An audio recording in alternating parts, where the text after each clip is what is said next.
चुनावी बॉन्ड के खिलाफ दायर किए गए मुकदमे में सुप्रीम कोर्ट में सुनवाई चल रही है। 2018 में लाई गई इस योजना के तहत राजनीतिक पार्टियों की फंडिंग के लिए 12,000 करोड़ रुपयों से भी ज्यादा की धनराशि दी जा चुकी है। सुप्रीम कोर्ट के 5 जजों की एक पीठ चुनावी बॉन्ड के खिलाफ दायर किए गए इस मुकदमे की सुनवाई कर रही है। सीपीएआई और गैर सरकारी संस्थाओं, कॉमन कॉज और एडीआर ने इस योजना के खिलाफ सुप्रीम कोर्ट में याचिका दायर की थी। याचिकाकर्ताओं की माने तो उनका कहना है कि यह योजना एक गुप्त फंडिंग प्रणाली है जिस पर किसी भी संस्था का नियंत्रण बिल्कुल भी नहीं है।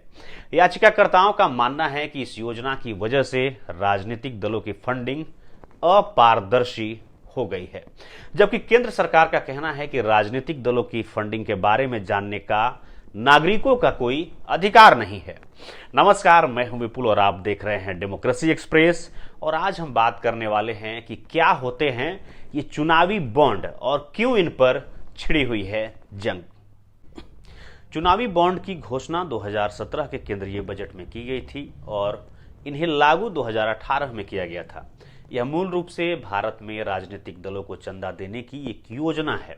यह एक किस्म का वित्तीय इंस्ट्रूमेंट है जिसके जरिए कोई भी पॉलिटिकल पार्टी को गुमनाम रूप से चंदा दे सकता है।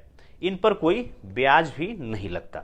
यह 1,000, 10,000, 1 लाख, 10 लाख और 1 करोड़ रुपयों के मूल्य में उपलब्ध हैं। इन्हें सिर्फ स्टेट बैंक ऑफ इंडिया यानी कि एसबीआई से खरीदा जा सकता है। चंदा देने वाले को बॉन्ड के मूल्य के बराबर की धनराशि एसबीआई की अधिकृत शाखा में जमा करवानी होती है। यह भुगतान सिर्फ चेक या डिजिटल प्रक्रिया के जरिए ही किया जा सकता है। बॉन्ड कोई भी व्यक्ति और कोई भी कंपनी खरीद सकती है।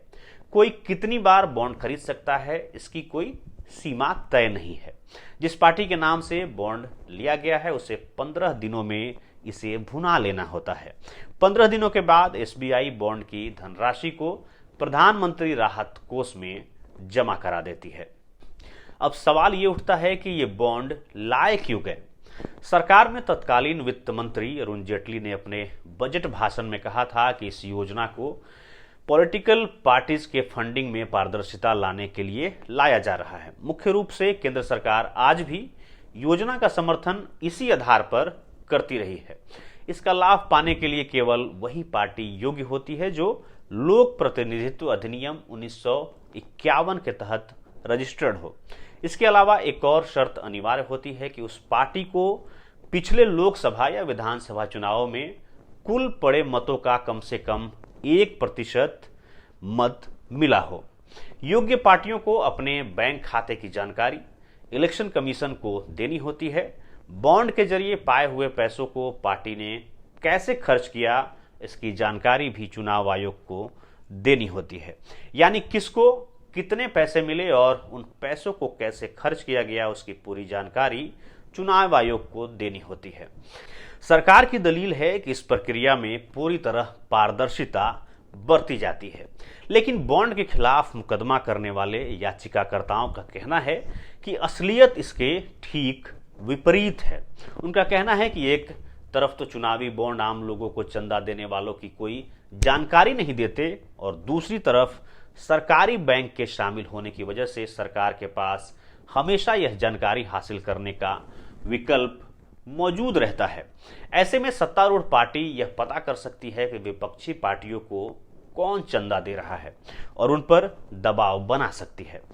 इसके अलावा कंपनियां कितना राजनीतिक चंदा दे सकती है इसकी सीमा को भी हटा दिया गया है।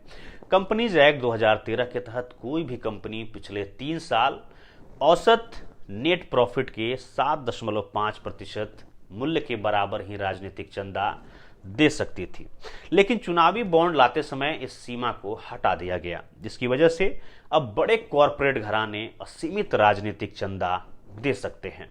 अब देखना यह है कि सुप्रीम कोर्ट की संवैधानिक पीठ इन याचिकाओं पर क्या फैसला लेती है। बाकी ऐसे ही वीडियो और अपडेट्स के लिए आप देखते रहिए डेमोक्रेसी एक्सप्रेस।